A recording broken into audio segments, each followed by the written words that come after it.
I would like to welcome you to this information session regarding the research study on dialectical behavior therapy for self-harming and suicidal autistic adults.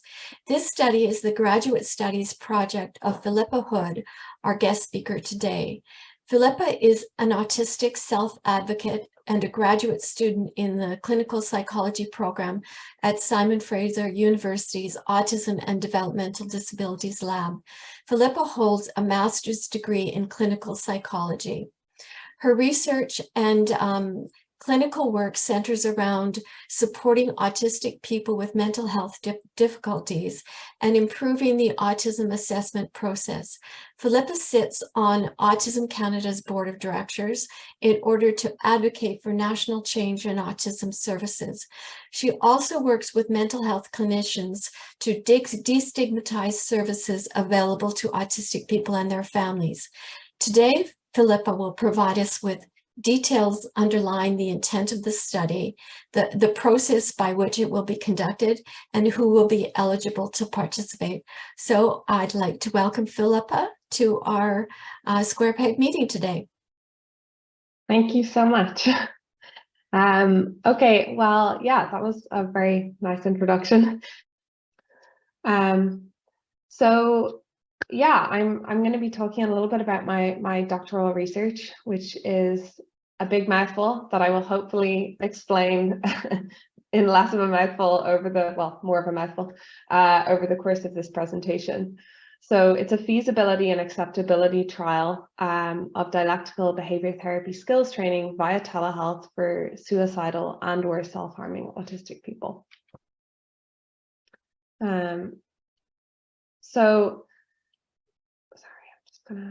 So first of all, I just want to do my own land acknowledgement. As a relatively recent Irish immigrant living on the traditional lands of the Tsleil-Waututh and the Squamish nations, I recognise that this land has been occupied and cared for by these nations since time immemorial, and I'm very, very grateful for the opportunity to reside here. Living on the land, I'm reminded of the deep connection between people and their environment, and I recognise that the land is not merely a resource, but a sacred entity that holds significant spiritual, cultural, and historical value for Indigenous communities. I understand that living on the land comes with great responsibility. I'm committed to learning about the history, experiences, and ongoing struggles faced by Indigenous people. And I recognise the need to foster an inclusive society that values the rights, traditions, and self-determination of Indigenous communities. Some of the things that we can do and that I try to do to truly live reconciliation include educating ourselves about the history, culture, and current issues faced by Indigenous communities, seeking out resources such as books, documentaries, podcasts that amplify Indigenous voices and perspectives, building respectful relationships and engaging in cultural humility, cultivating relationships with Indigenous people, organizations, communities, and listening actively and being open to learning and recognizing that, we don't have the answers necessarily. Definitely. Supporting Indigenous-led initiatives, amplifying Indigenous voices, supporting Indigenous-led initiatives, organizations, businesses, attending events, workshops, cultural celebrations, all of those kinds of things. And then advocating for policies and practices that address the systemic barriers faced by Indigenous communities, standing up against racism, discrimination, and violation of Indigenous rights. And then lastly, being respectful of Indigenous cultural protocols, traditions, and intellectual property rights, avoiding appropriating Indigenous symbols, practices, and knowledge in the work that we do.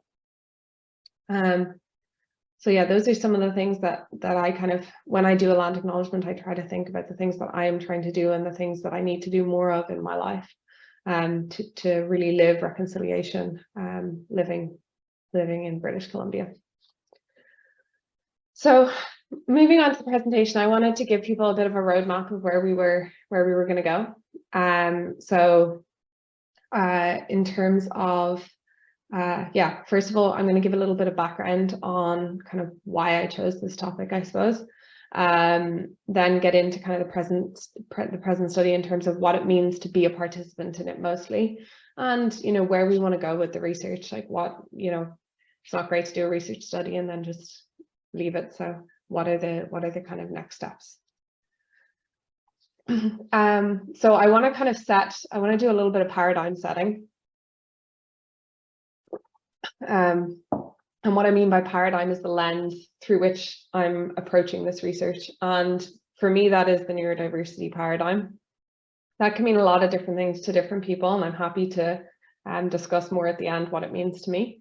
But essentially, I view autism not as a disorder, but as a form of neurodivergence characterized by social and communication differences, a preference for routine, atypical sensory processing, and often intense interests.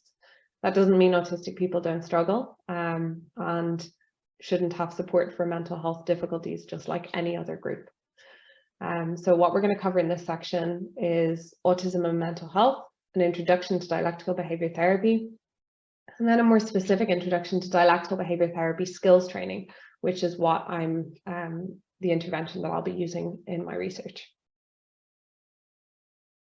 So unfortunately, autistic people are significantly more likely than the general population to experience mental health conditions. And 70% of autistic people have a diagnosis of a co-occurring mental health condition. 50% have a diagnosis of multiple mental health conditions, with depression and anxiety being the most common of these. Rates of suicide and self-injury are also significantly higher in autistic people than in the general population. Unfortunately, there are limited research on interventions tailored specifically to the needs of autistic people, and fewer again that have considered autistic input into adaptations of treatment.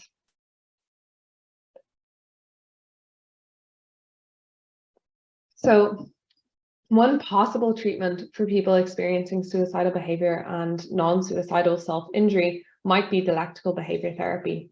And this treatment was developed by Marsha Linehan originally to treat chronic suicidal behavior among women, but it's since been researched and been shown to be effective with many other groups. It's based on 4 key principles or pillars. The first of these is behavioral principles, which essentially means that our behaviors, emotions, and oh my God, cognitions. Drawing a blank. I was thinking sensations because I've sort of turned it into a diagram a diamond in my own mind. So behaviors, emotions, and cognitions or thoughts interact to create our mental health. That's the kind of idea behind that. Dialectical philosophy, which is essentially the idea that you can have 2 seemingly opposing views and have them occur at the same time. So an example of this would be that, you can have both fear and courage at the same time. You can be capable and need support. You can want to change and be afraid to change. Those are dialectics. Mindfulness and Marsha Linehan, this isn't from a religious standpoint. Marsha Linehan was a Zen teacher, but she was also actually a staunch Christian. I don't know if she was Catholic, but she was a staunch Christian. And yeah, she trained as a Zen master or as a Zen teacher, and integrated secular mindfulness practices. Mindfulness being paying attention non-judgmentally to the present moment into DBT.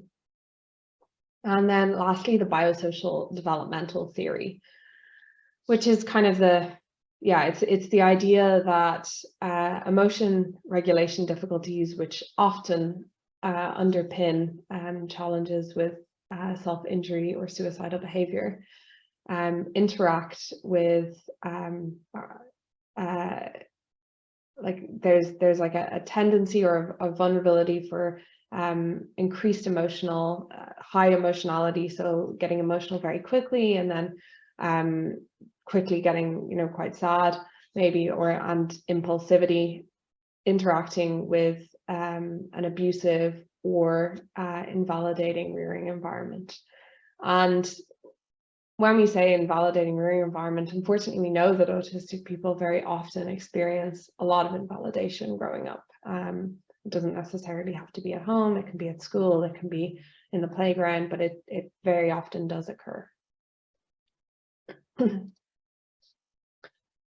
So in terms of DBT, so DBT is quite a comprehensive treatment as full DBT. So it takes 12 months. It involves weekly group skills training sessions, weekly individual therapy sessions, and phone consultation with the therapist. Unfortunately, access to this full program is limited by a shortage of fully trained clinicians, a lack of funding for the full program in public health settings, and high costs in the private sector. And these challenges to accessibility might be particularly relevant to autistic people who are more likely to be living below the poverty line and unable to afford private treatment. We know that in 2018, in the 25 to 64 age group, there was 69% unemployment among Canadian autistic adults, compared to 21% among those without disabilities.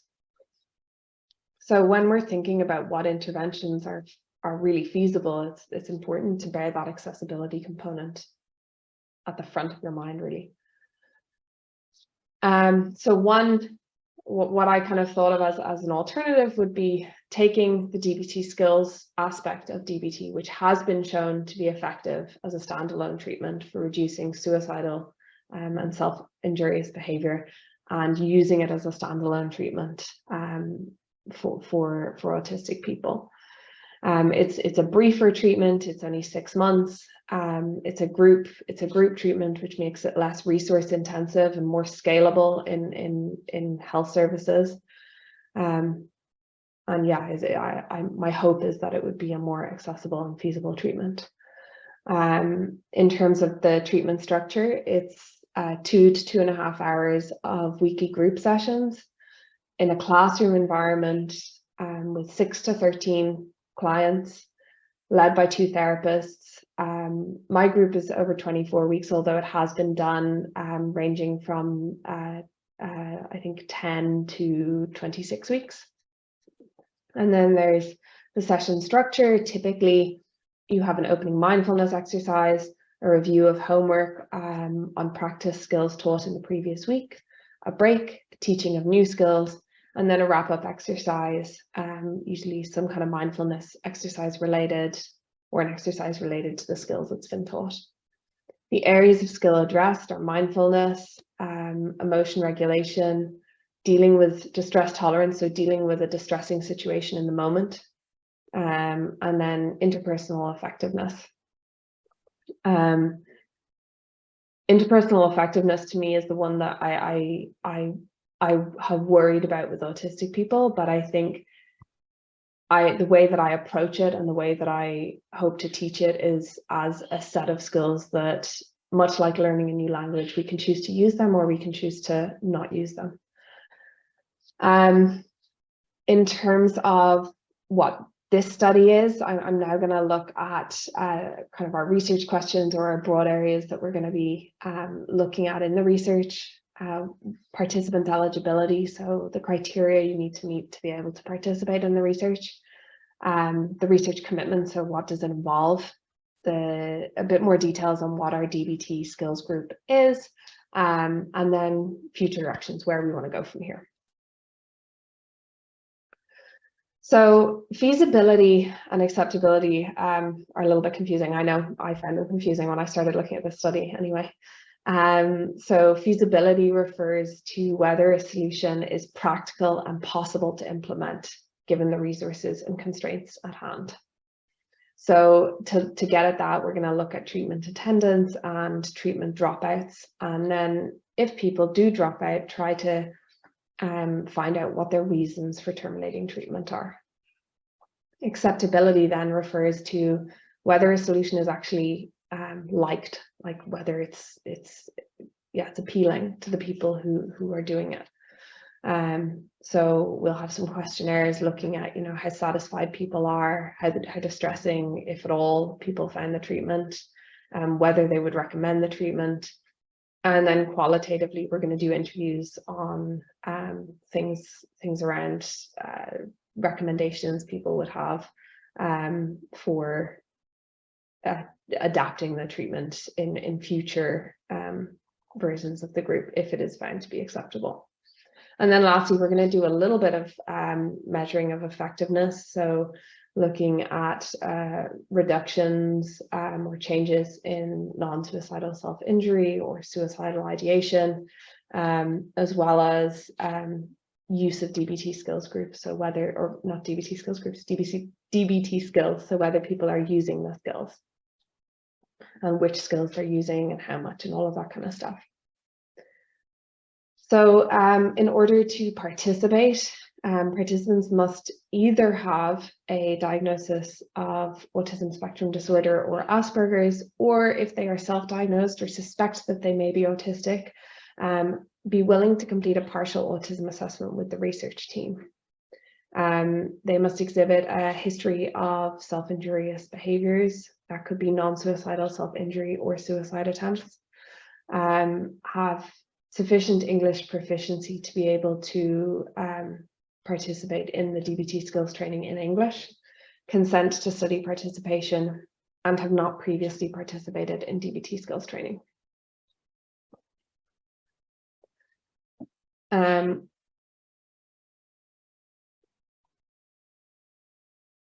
So in terms of the research commitment, I've broken this into kind of the four key areas. With regards to recruitment, so the first stage is a web-based screening, which takes somewhere between 10 to 15 minutes for most people. And that's just kind of asking some basic eligibility questions. Next, if that all looks good and you want to, you're interested in doing an initial assessment for eligibility, and assuming you're eligible, going through the consent process, there's a Zoom-based eligibility assessment, which takes about an hour. Then if you don't have an autism diagnosis, then we do a partial autism assessment, and this is about 1.5 hours. Then in terms of the pre-treatment assessment, this will take place about somewhere between 3 to 1 week, depending on scheduling, prior to the intervention start. And the intervention is due to start on the week of September 11th right now. And the questionnaires will cover topics including demographic information, previous suicidal behavior, previous non-suicidal self-injury, emotion regulation, and mood. And we are allowing about 3 hours for that series of questionnaires, although it may take less. Then we obviously run the DBT skills groups, and they are going to be scheduled for 2 hours each week over 24 weeks. We will probably have a little break around Christmas, but yeah, 24 weeks starting from the week of September 11th. Post-treatment assessment, we will have questionnaires again covering similar topics as we had for the pre-treatment, as well as satisfaction with treatment. And also then an interview, which can be conducted either typed or over Zoom. And we're going to cover topics like feasibility and acceptability. So like how much, how easy was it for you to attend the treatment? Did you enjoy the treatment? What did you like? What did you not like? And any recommendations that participants have for making the treatment better for autistic people. And as I said, you can either write a written response or do the interview via Zoom. So our DBT skills group, I gave a kind of broad overview of what it generally looks like. Again, I said 2 hours over 24 weeks. It's a closed group, which means that it will be the same people that start the group will be in the group over 6 months. So there won't be new people coming in at different stages over the course of the group. And it will be conducted via Zoom. So all you need to participate is a computer with an internet connection. In terms of treatment dropouts, so if participants fail to attend 4 consecutive scheduled sessions, you would be discontinued from treatment, but still encouraged to complete the final assessments, because we would obviously love to know why the treatment wasn't possible for you to attend. The therapist, so I will be one of the therapists on on the study. And then my co-therapist is another doctoral level clinical psychology student in my lab. And we've both attended extended DBT training. And we will be supervised by Dr. Alex Chapman, who runs the DBT Centre of Vancouver and is a certified DBT practitioner with the Linehan Board of Certification and Accreditation.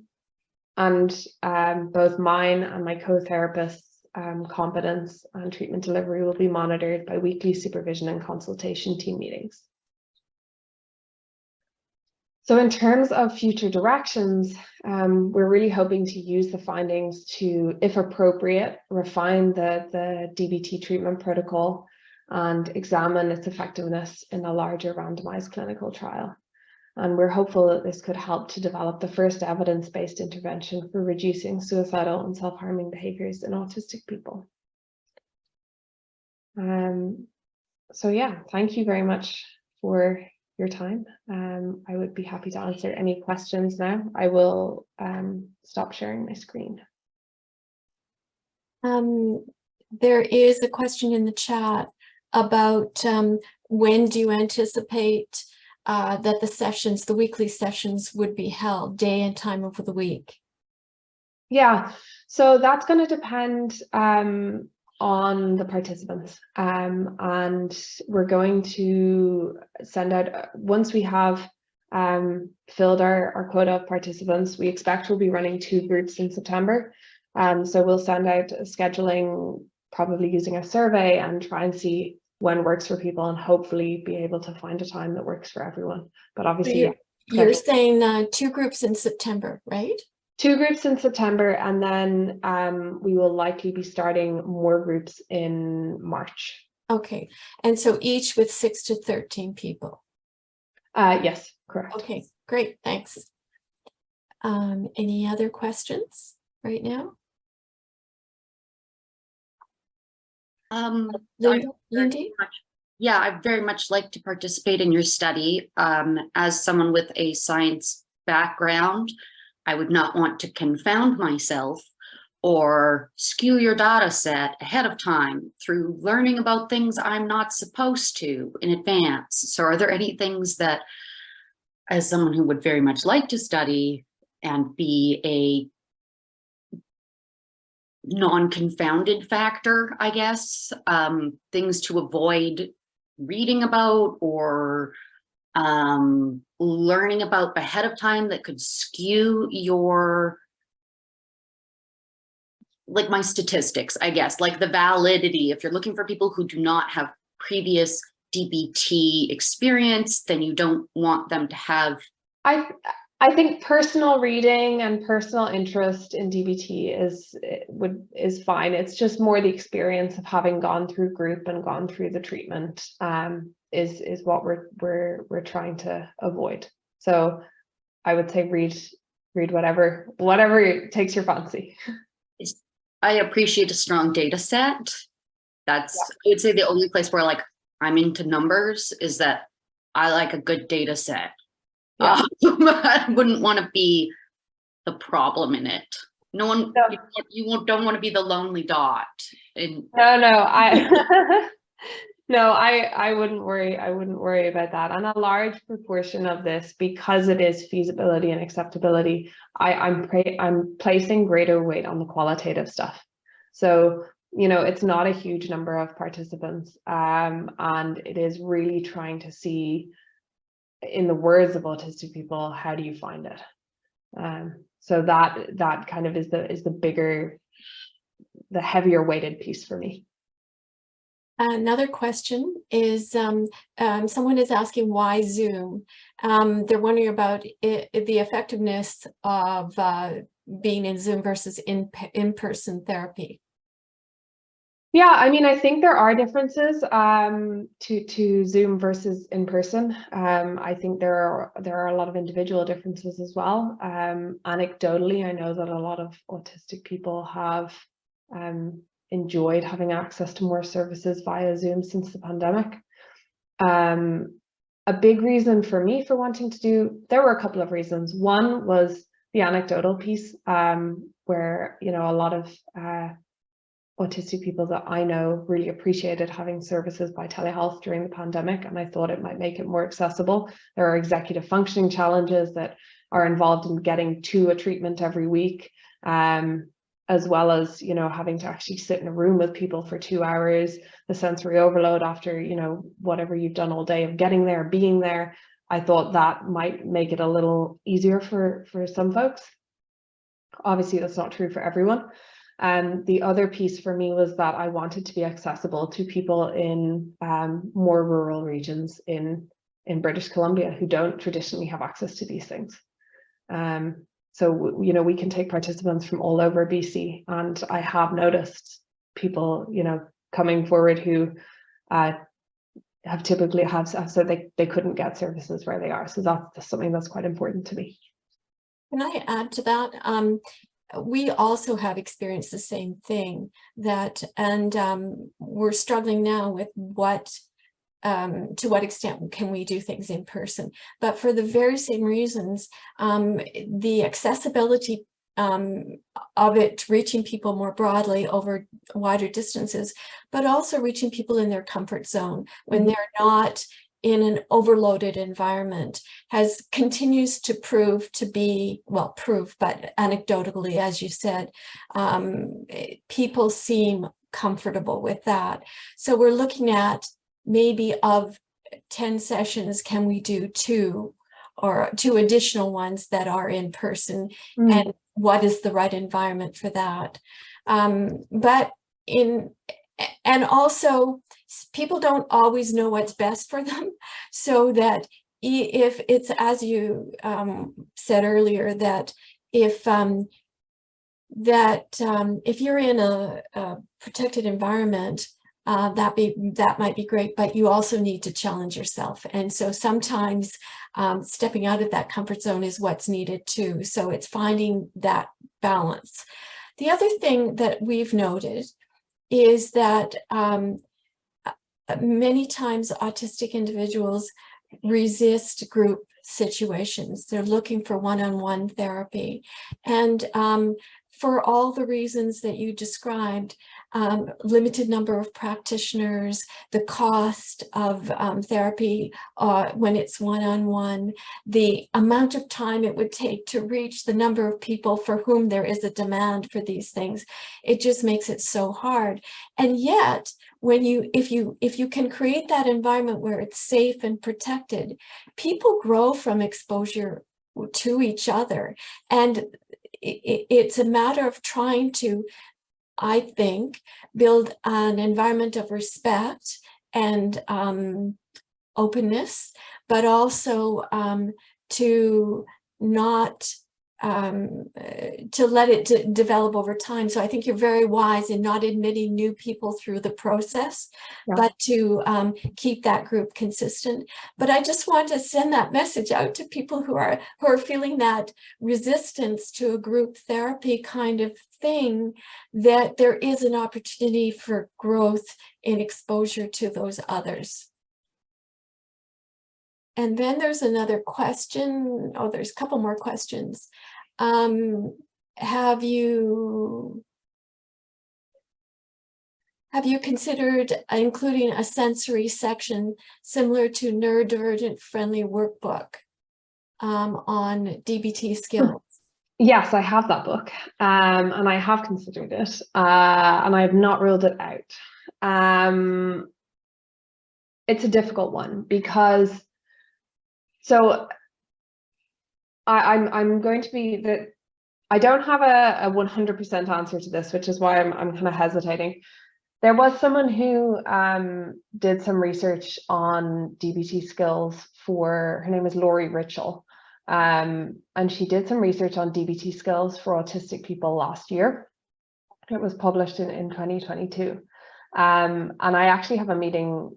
I'm going to be meeting with her to kind of talk about what she found and see whether there is enough information in her group that we would want to start making the adaptations in this group as opposed to waiting for future iterations.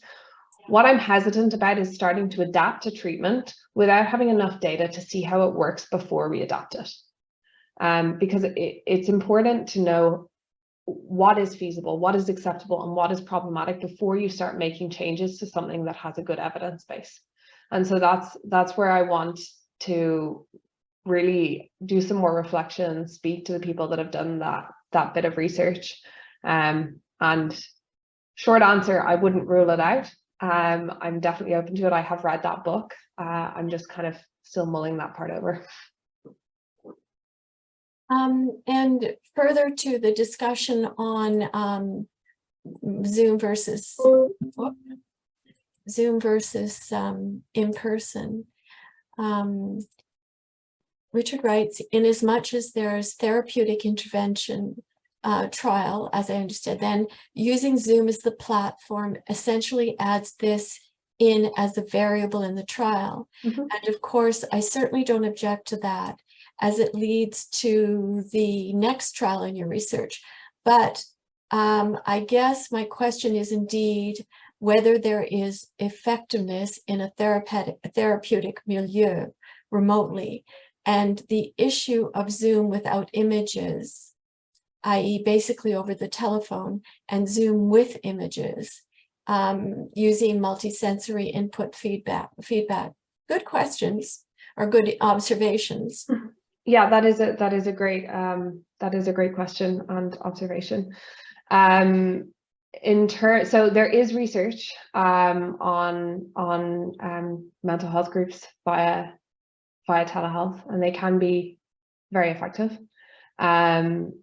It does add an element to this, but it has been done before and been found to be effective. In terms of the telephone versus video piece, I think I've thought a lot about this, and for our groups, we are going to require people to have the camera on, because I think there is an important element of group cohesion and being vulnerable together, and creating that sense of community that would be lost without video input. And I realize that may be a contentious, it almost certainly is a contentious topic. Any other comments or questions?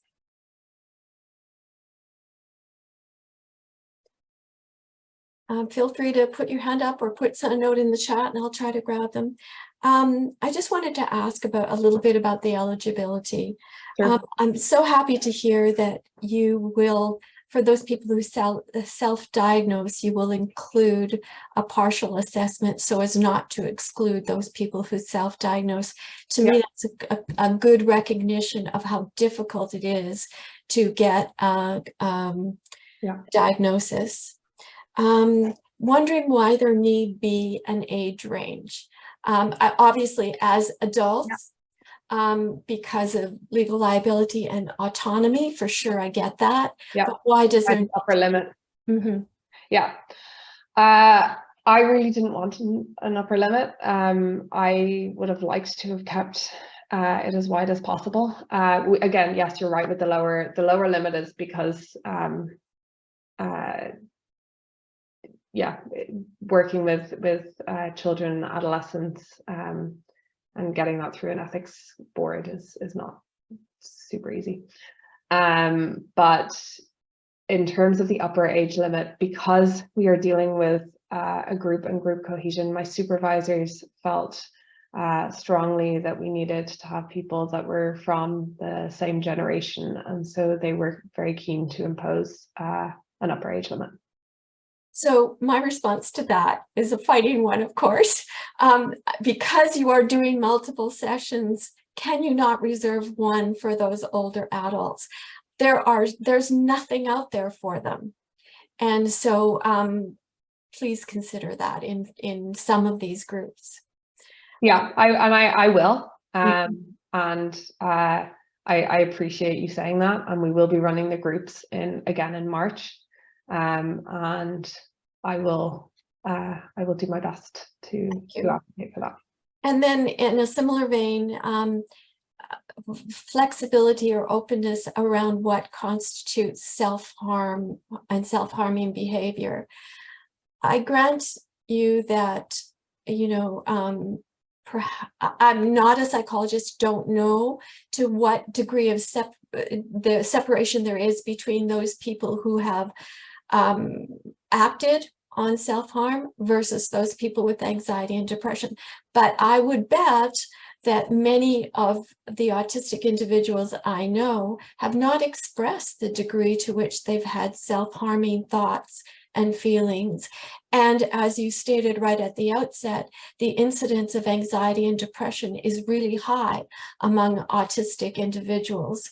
So I wonder to what extent we couldn't do the same thing as with acknowledging self-identification as autistic. Can we not also say, I've suffered from anxiety, depression, and that be a reason enough for inclusion? I'm just throwing that out there. Sorry, I just want to make sure I understand. So you're wondering why the inclusion criteria can't be broadened to include people with anxiety and depression? Yes, or at least, you know, I have experienced suicidal thoughts over the last 5 years instead of so as tightly defined as it seems to be around action taken on suicide and self-harming behaviors. Yeah, and I think that is important research. I think the DBT skills training can be helpful for a range of mental health conditions, including difficulties with anxiety and depression. I wanted to focus on behaviors for this because it is such a small pool of participants that we're using for a pilot trial, and the implications of suicidal and self-injurious behavior are literally life and death. Mm-hmm. And there is nothing out there for these people, and the rates are scarily high. And so I think, yes, there should be more services available, and yes, I would like to extend it, and I will work towards, you know, doing more of this kind of work. But this was where I wanted to start to really get at, you know, that life and death matter that we're unfortunately dealing with. Right. I hear you, and I appreciate that you had to draw that limit.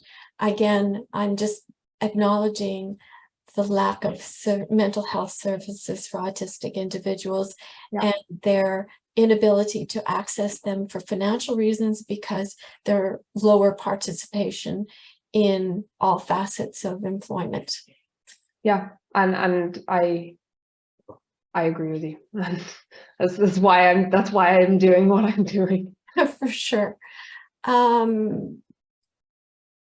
Okay, a couple more questions. Someone is asking, is there someone, if someone has co-occurring mental health, bipolar, PMDD, would there be any exclusion? So the exclusion criteria are, let me just pull it up to make sure that I give you them all accurately. I don't want to miss anything.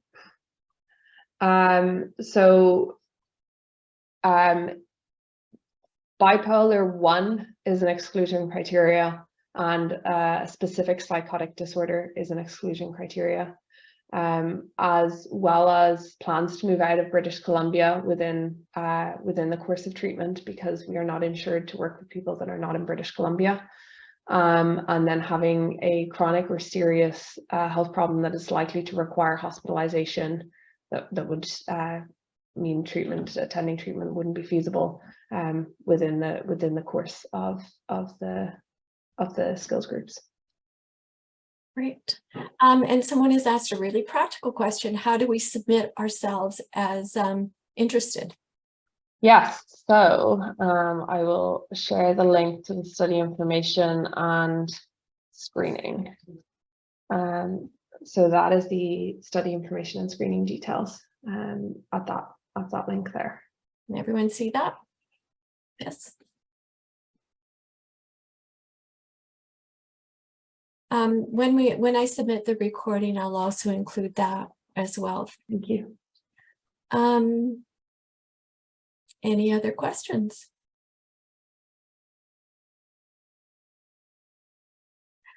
Before we wrap up then, does anyone outside the study, for someone right now, does anyone have any idea where and for what cost DBT could be accessed in BC at this moment?